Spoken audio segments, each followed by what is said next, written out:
ऐसे शब्दों का प्रयोग करना उचित नहीं है भैया। आगे से प्लीज मत करिएगा, आपसे रिक्वेस्ट है पूरे समाज के सामने। अरे पगला, तुमसे प्यार ना करते हैं? प्यार करते हैं।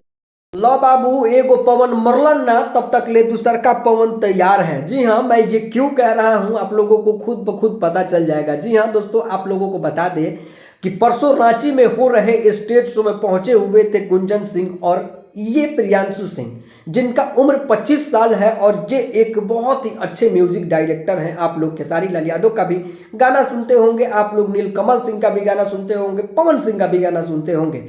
और जो गाने में बैकग्राउंड म्यूजिक जो बजता है ना, यही बंदा बनाने का काम करता है उस म्यूजिक को। और वही म्यूजिक बनाते बनाते इसको गायकी भी आ गया है और गायकी इतना आ गया हुआ है, म्यूजिक इतना आ गया हुआ है कि ये बहुत ही अच्छा खासा पैसा कमा लिया हुआ है। और जानते हैं बहुत बड़ी बड़ी गाड़ियां भी आ गई है और पावर स्टार पवन सिंह के साथ घूम के इसके पास पवन सिंह का स्वैग भी आ गया हुआ है। इस स्वैग परसों रांची में गुंजन सिंह के ऊपर दिखा देते हैं प्रियांशु सिंह।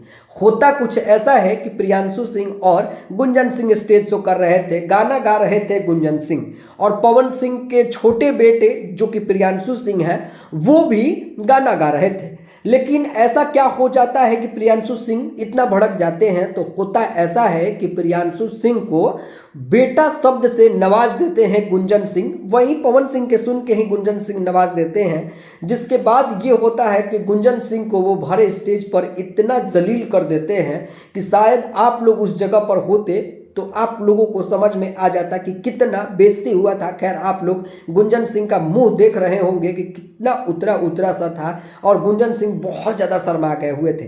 खैर, इसके बारे में आप लोगों का क्या राय है आप लोग नीचे कमेंट बॉक्स में जरूर बताइएगा। कि लड़का बोल रहा है कि इसका एटीट्यूड बोल रहा है या पवन सिंह का सपोर्ट बोल रहा है, मतलब कि क्या बोल रहे हैं आप लोग कमेंट बॉक्स में जरूर बताइएगा।